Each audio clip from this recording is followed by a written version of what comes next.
Welcome back to Your 1230, the only podcast where our guests tell their story with the help of 12 questions in just 30 minutes. Today, we are very excited to be joined by Mike Kaeding. Mike is the CEO of Norhart. They design, build, and rent apartments. They are transforming the way this is done by incorporating technologies and techniques that have revolutionized other industries. This has resulted in improved quality and reduced cost of housing. Ultimately, they are committed to solving America's housing shortage and affordability crisis. And in doing so, they hope to improve the way we all live. Mike, welcome. We are really thrilled to be speaking with you. Yeah, thanks for having me. This should be fun. You got it. Yes, it will be fun. As part of the bio, it mentions kind of borrowing other strategies, techniques, technologies that have been used in other industries to work on affordable housing and just the shortage of housing. What were you able to apply from those industries, and what actually were those industries? Yeah, so if you look at industries like manufacturing or agriculture, just give you some sense of the landscape, manufacturing has improved labor productivity by 760% over the past 60 years. Agriculture has improved by 1,500%. During that same time period, construction has done virtually nothing, just 10%. So what we're doing at a very simple level is taking what they have learned in these other industries and applying it to our own. To give you some sense of those techniques, one example is that construction is a very segmented industry. Your owner is typically different than your developer, who's different than the general contractor coordinating all the construction, who's different than all of your subs, the ones doing plumbing, electrical, HVAC, etc. If a construction company were to produce cars, you'd have a different company installing the door, different company installing the windshield, and a different company installing the wheel. And of course, the wheel company, they would be delayed on another project, could not show up for a matter of a couple of weeks. You'd be shut down because your line get held up. And then when they did come out, they would be irate because they could only work on one car at a time rather than a whole fleet of them because they wanted much to work on at once. In manufacturing, they would look at this and say, this is crazy. We're not doing it this way. There's a better way. But in construction, that's how we do it. That's normal. It's crazy to me. And so we brought all that work under one roof, and that alone improved efficiency. But we've got dozens of those kinds of techniques. Thank you for the illustrated example. It really helps kind of paint that picture. You mentioned having it under one roof with construction generally with apartments, real estate built on site. How are you doing that differently? Yeah. So we have all the different trades, all the different components under one roof. And then give you an example of how that actually implements differently. We can now apply simple techniques like the assembly line. In manufacturing, this revolutionized their work, right? The product moves past the person as they're working on it. Now, you can't take a building and put it on an assembly line and watch it go down the line. That's just too big, doesn't work. But what you can do is take the person and have them move through the building. And so what we do right now is every 5 hours, every single team shifts through the building, which means that every 5 hours, we produce a brand new, fully completed apartment unit. And as a result of that one technique, we take a project that's 15 months and drop it down to 9 months. So that gives you some flavor of how it's different on site. That's a big jump. I mean, it's just a saving of 6 months there. How are you able to get your employees on board? I mean, as you mentioned, these are not norms in the construction industry. How did you make it your company culture the normal for what you guys are doing? Yeah, you touch on something really important. The reality is in the construction world, it tends to be people that are a little bit rough and tumble, stuck in their own ways, not willing to make some change. It's really tough to change that culture and environment. And honestly, the best, most talented people in the world, they think to go into spaces like finance or technology or robotics. They don't think construction. So although there are brilliant people in construction, you don't see a high concentration of them there. What we found, and probably the most important lesson that I've ever learned, is to hire the very best people. And when I say best, I mean literally world class. We will fly people in to work every single week and fly them home. We're primarily based out of Minnesota. We'll fly people in from Florida every week and fly them home. We have an international team. About 15% of our staff members are fully remote across the United States, across the world, because they're best at what they do in their particular niche. And when you have people of that kind of caliber, the change to invent something new, they have it built into who they are as people. And that's where the magic lies. I love it. I love hiring the best at what they do and willingness to have no borders and bring people in from out of market. You take me into one of those initial conversations when you were either making an offer, talking to somebody outside of Minnesota saying, hey, this is what we're doing, and we're willing to fly you in. What response did you get? um, most people are really excited. And I think what's interesting, especially in our field, is that there really is no Google of construction, right? There's some really solid construction companies. I don't want to knock anyone, but there's nobody that's really taking it to a whole nother level. There's not a Netflix, there's not an Amazon of the construction world. And that's the kind of culture and environment we're trying to create. And once people start to understand the culture that we have here, and that the respect, the engagement, the passion, the drive, the transparency, the honesty of our failures, they get really excited by it because they've come, and I've heard so many horror stories of what it's actually like in many construction companies. It's not a place that I would want to work. I like that. And you mentioned, or actually I should say your bio mentions solving the housing shortage and affordability crisis. Mm. Is those two things are related. Are you tackling one at a time? Is it the shortage, the affordability piece? And if so, how are you doing that? We're tackling both at once. Right now, we're achieving about a 20 to 30% reduction in cost. We believe we can achieve a 50% reduction in cost over time. So that means someday your rent could be half, your mortgage payment could be half. But what people often ask is they say, Mike, well, that's great. You have a lower cost. Can you then charge lower rent? And the answer is yes, but we don't. And that's intentional. Why is that? We're not trying to just produce one or two or three or a dozen apartments. We are trying to produce the system that builds apartments. Elon Musk talks about it, how it's hard to produce a car, but it is 10 to 100 to 1,000 times harder to produce the system that builds the car. And if we were to give off cheaper rents today, great. We've now solved housing affordability for 1,000 or 2,000 or 3,000 people. But to solve it nationwide, we want to push the profits from the system into building our manufacturing system, scale that up over the next decade. We're hoping to reach 60,000 units a year. At that point, we're now producing so many units in the marketplace that we're affecting supply and demand. And we're not just lowering rents for our own residents, we're starting to lower rents and housing costs for everyone because of that supply and demand. So just in summary, that with building the system, that at some point there'll be a saturation, if you will, of units where the rents will naturally come down in the market because there are more units available than renters, and that the rents will kind of fix themselves as opposed to decreasing the profit of the first units, because that will deter from building the actual system that can be implemented in other markets. Do I have that? Exactly. And that's the key to solving it sustainably for all, rather than just these little offshoots that you see throughout the market. Right. Right. It's like that. Thank you for walking us through that. In a lot of the background I saw, and you mentioned here, solving problems was something that's front and center in your background and front and center in what Norhart does as a company. Do you have a team that focuses on solutions, strategy? Is it inherent in that everyone working with you looks for ways to do things better, or how is that part of your company culture? Yeah. Every single week I run orientation for all of our new hires. One of the big things we touch on is that there are 10,000 little problems that we have to solve. And if we think that it's just going to be leadership, or it's just going to be Mike that's going to solve these problems, there's no way. We need the brain power and the capacity of every single person in the whole organization to solve those problems. And so one of the ways we encourage that is every single week, all the different teams each produce their own video. And the video shows something that they solved and approved within their own team.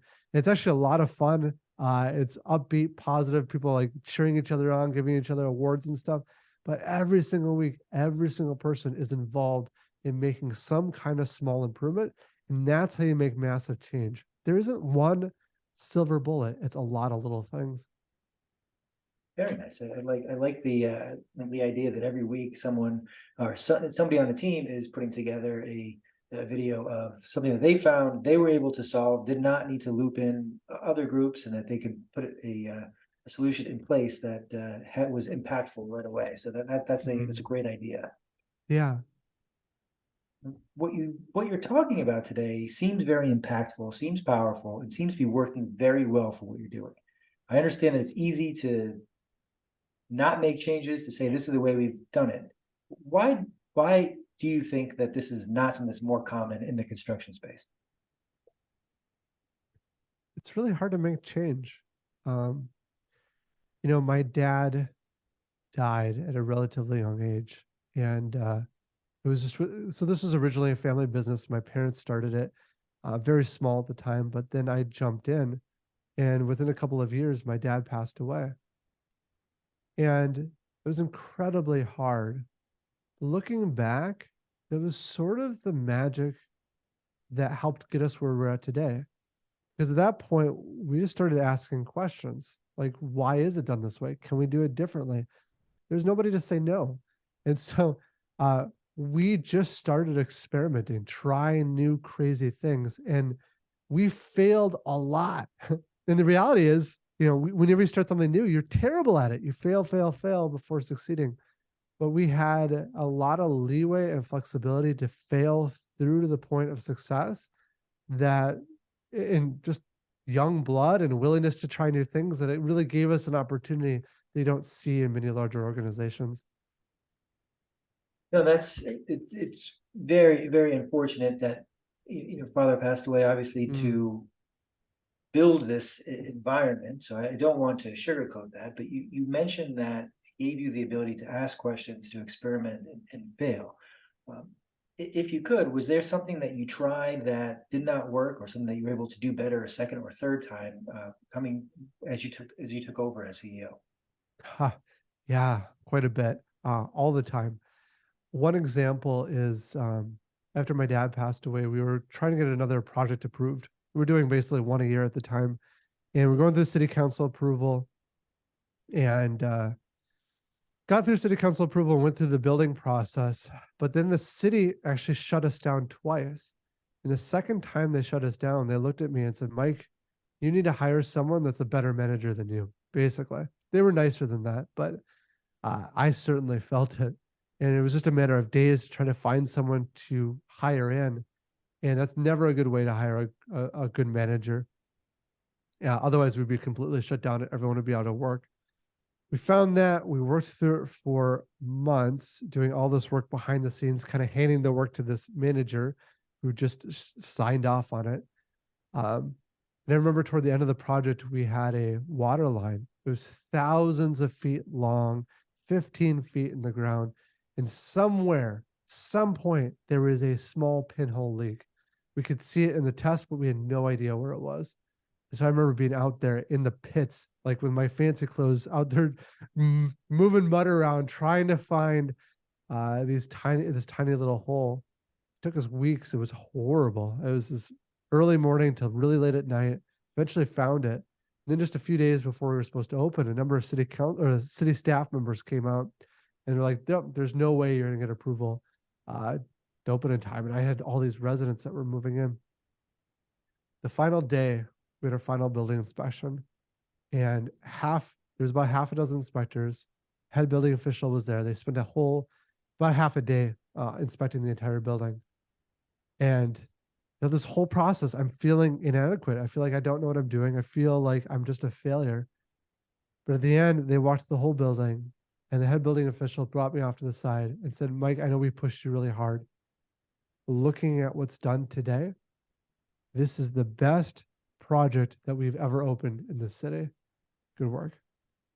It's like finally, I can actually do this, right? And so when we talk about this, like fail, fail, fail, fail, fail, then succeed, it really is. The way we start as humans is as failures at the new thing we're doing. That's just normal. That's part of the process. But you have to have the tenacity and willingness to push through that to get to the other side.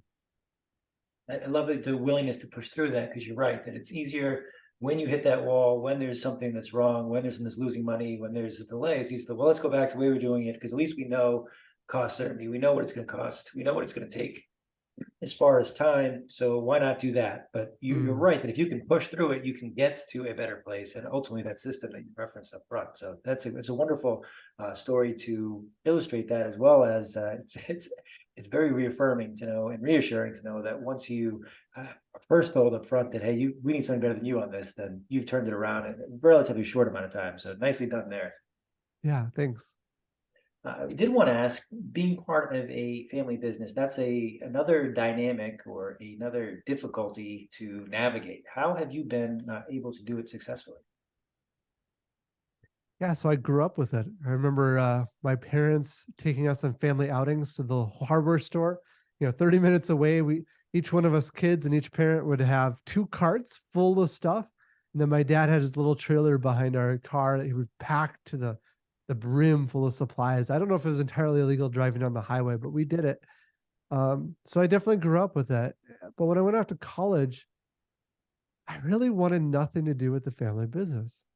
And the reason is I didn't want people to think it was given to me. So I really wrestled with my own ego on that. My dad really wanted me to join. And eventually, what I realized deep down is I wanted to make some kind of meaningful, positive impact on the world. So why not take advantage of this small business and grow it to something that has that kind of impact? So when I got past my own ego, I jumped in, and my dad worked on it, and I worked on it together. And to his credit, he was really good to work with. There was points of conflict, but overall, he really gave me some space to learn and grow and try to improve myself. Very nice, and that's something that's we hear a lot from somebody who is in the family, before the family business, that it can be very difficult to walk into a role that others may think that you are taking over, because solely you are in that family. So that must have been quite a struggle. Yeah. And it's great to hear that you had the support of your parents, and ultimately has turned out into to such a profitable and well-run company. Uh, we talked before we hit record about an upcoming initiative that you have regarding investors. What could you tell us about that? Yeah. So for the first time in our history, we're actually opening up the opportunity for investors to get involved. And today we're about a $200 million company. It's been amazing to see the growth with that. But now we're giving investors an opportunity to get involved. And the way we're thinking about it is we're creating accounts so you can put money into and earn a high rate of return. All the rates of return are up on our website. And you can take money out as you want, or you can lock it in and earn a higher rate of return for locking it for 6 to 24 months. What we're doing is we're sort of replacing the bank and allowing you, the investor, to not only earn the rate of return you would get from a bank, but also to get the bank's profits. And one of the important things to us is that the vast majority of real estate investment, most people can't invest in it because you have to be an accredited investor, meaning you have to have $1 million of assets, excluding your home, or $200,000 income per year. But we went the more complicated, painful, took us 8 months to get through approval process to the SEC audits and background checks, so that any investor here in the United States can invest in that opportunity. That's fantastic. I've got so many questions, because that's one of the things that I get asked most, is that I'm not an accredited investor, or I don't have the ability to purchase a property on my own. What should I do? So 8 months, that could not have been easy, but it's fairly clear on its face why you've done that. Who are you hoping to reach in this first round of the new platform when you are reaching out to these investors? It's really who you just mentioned. Accredited investors, a lot of opportunities, and certainly if you're accredited, by all means, come invest with us. But we really are the kind of organization to give the little guys access to things that they can't get access to. And so that's what I'm really excited about, is the retail investor, the people, even if it's only a few $1,000s, or there's no minimum, but even if it's just a few $1,000s to invest, most companies would say, I'm not interested. It's more of a headache than it's worth. But we're trying to open it up so that you guys everyone has an opportunity to get high rates of return through their investments. Okay, very nice. And is there if we've got someone who's interested in investing, is there an opportunity to learn what goes into the process of building units? It seems that with a company that is so passionate about identifying areas of improvement, making things better, making things more streamlined, that it would be there's probably a big educational piece within the company. Is that going to be extended to the investors as well? Yeah, exactly. So right now, if you visit our website, you can get the details on the investment opportunities, but we are actually working on, there'll be a whole video. So the platform doesn't launch for another month or so, but we'll be producing a whole video that goes into a deep dive of where those funds actually go, how we protect those funds, how we make investments within our organization, and how those returns come back to the investors. So you'll get a good deep dive into all of that. Awesome. So we'll be sure to post to that because that's a very exciting initiative that's about to launch. So I wish you the best there. The other new project or upcoming project that you mentioned is you are launching a podcast as well. What is the Yeah, name of that show again? it's called Becoming a Unicorn. It's about the journey of small businesses growing to billion-dollar enterprises. The question is really, what is that experience like? We want to explore the good, the bad, and the ugly and give people a real sense of what that journey is like. And are you going to be on with a co-host? Will you be talking to people who have done it, are doing it, had difficulty doing it, all of the above? Yeah, it's a little bit of all the above. The main series we're actually putting a fair amount of money into, so it's actually a pretty high production value. Well, each season we'll have maybe 10 episodes digging deep into a particular company. The first season, simply because it was easier for us, we did our own company. But in future seasons, we hope to dive into other companies that have experienced that. And then we'll probably have an offshoot, kind of a second series, which won't be as highly produced, but will be more genuine, authentic conversations with these people that have lived those experiences. Very nice. That sounds very fascinating. Both the deep dive within your own company as well as the and the contrasting of others who have done it and may provide a kind of interesting perspective on your process and things that you're doing. Yeah. So we've talked a lot today. We've talked in many different areas, kind of bounced around. Is there is there something that you do like in your personal life or that you do when you're not at work that you find you can bring to the office to help look at difficult situations in a new light, or kind of similar to the way that you looked at manufacturing and agriculture to bring in new technologies, techniques? Is there something that you're doing that kind of helps bring different perspectives into what you are working on today and tomorrow? Yeah, absolutely. For me, one of our core values as an organization is to level yourself up. And so for me, I'm a little tenacious with this. I try to read a book a week. I literally work to find world experts at different things. We'll fly them in and we'll try to learn and grow from them. Like just recently we talked to a guy who's a savant at concrete. He can make concrete clean itself. It's incredible. Um, Also do a lot of master classes and masterminds. Like if there is a way to grow really quickly, it's to get in these masterminds who are literally some of the best people in the entire world of what they're doing. And then you've got peers around you that are also learning and growing at the same time. It's a huge accelerant to your own growth. We partner with companies like Toyota, who invented the concept of lean or a significant manufacturing improvement. But get out there in the rest of the world, connect with these other people because your best ideas are not going to come from you. The reality is the best ideas come from learning from all the other great people in the world and then bringing it back to your organization. Couldn't agree more, and that's why it makes a ton of sense to surround yourself with the best and the brightest, because they have the best and brightest ideas. So if they're working with you to kind of push the ball forward, that always helps, especially when you're listening to them for ways to move the company forward. And that'll be my last question on that front. What do you hope a Norhart employee says about the company when they're talking to their friends and family, when they are possibly recruiting other professionals? What's the message that you want them to deliver to others? Probably more than anything else, it's that we're honest with where we're at. We're willing to be transparent.